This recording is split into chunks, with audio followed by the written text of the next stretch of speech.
একটা খবরের প্রতি আপনাদের দৃষ্টি আকর্ষণ করছি। ভার্জিনিয়ায় জয়ের দুই বাড়ির সন্ধান জব্দের উদ্যোগ দুদকের।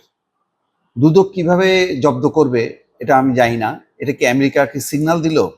মানে এখন দুদক কি আমেরিকাকে নির্দেশ দেবে, মানে তাদের কর্তৃপক্ষ জব্দ করবে, নাকি দুদক সরাসরি যে জব্দ করতে পারবে? সেটা আইনগত ব্যাপার, আমি পরিষ্কার না। কিন্তু বিষয়টা খুব পরিষ্কারভাবে দুদক বলছে বাড়ি দুটির মূল্য বাংলাদেশি টাকায় 53 কোটি টাকারও বেশি। এগুলো 2024 সালের 6 জুলাই এবং 2014 সালের 5 মে কেনা হয়েছিল। দেখেন, জুলাই আন্দোলন যখন তুঙ্গে, ওই সময় 6 জুলাই একটা কিনছে লেটেস্ট। মানে জানি না তখন কি টাকার মানে সরবরাহ বেড়ে গেছিল কিনা। দুদকের সূত্র বলছে যে বাংলাদেশের আয়কর নথিতে শেখ হাসিনার তথ্য এবং প্রযুক্তি বিষয়ক উপদেষ্টা সজীব আহমেদ ওয়াজেদ জয় এসব বাড়ির তথ্য দেননি। বাড়ি দুটির সন্ধান পাওয়ার পর যাচাই বাছাই শেষে তার জব্দের উদ্যোগ নেওয়া হয়েছে।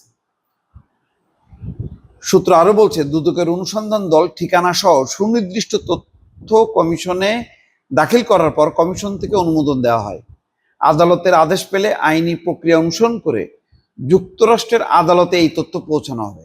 অর্থাৎ এই আদেশের কপিটা যুক্তরাষ্ট্রের আদালতে পৌঁছানো হবে।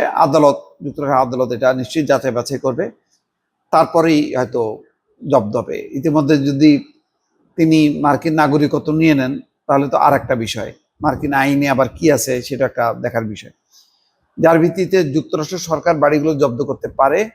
দুদক সূত্র আরো বলছে, জয়ের নামে যুক্তরাষ্ট্রে আরো 13টি বাড়ি এবং একটি শপিং মলের মালিকানার অভিযোগ রয়েছে, যেগুলো তদন্ত চলছে। আচ্ছা, আমার একটাই প্রশ্ন, যে এই পরিবারের কত লাগে, মানে কত লাগলে শেষ হবে আমি এটা বুঝতেছি না। পূর্বাচলে তাদের প্লটও লাগে, তাদের 10 কাঠা করে প্লট, 6 জন, জয় আছে, পুতুল আছে, রেহেনা আছে, ববি আছে, হাসিনা আছে, মানে ঢাকাতেও লাগবে। তারপরে শুধু এটাই তো না, তারপরে গাজীপুরে মাশাল্লাহ মানে বাগান বাড়ি আছে, গুলশানে ফ্ল্যাট আছে, বিদেশে বাড়ি আছে। মানে কত টাকা কিভাবে আসলো, কেমনে করলো? মানে এই যদি হয় তাহলে এদের মুখে বড় বড় বুলিয়া ওড়ানো। এবং এখনো দেখেন অনেক মানুষ আছে অন্ধ। এই যতই আপনি বলেন যে এরা দুর্নীতিবাজ, এরা এরা অসৎ টাকা পাচারকারী, আপনার কথা শুনবেই না, মানবেই না, অন্ধ এরা। আমার চারপাশে আছে, আমি নামগুলি বললাম না। এদেরকে আপনি ঘুম ভাঙাইতে পারবেন না।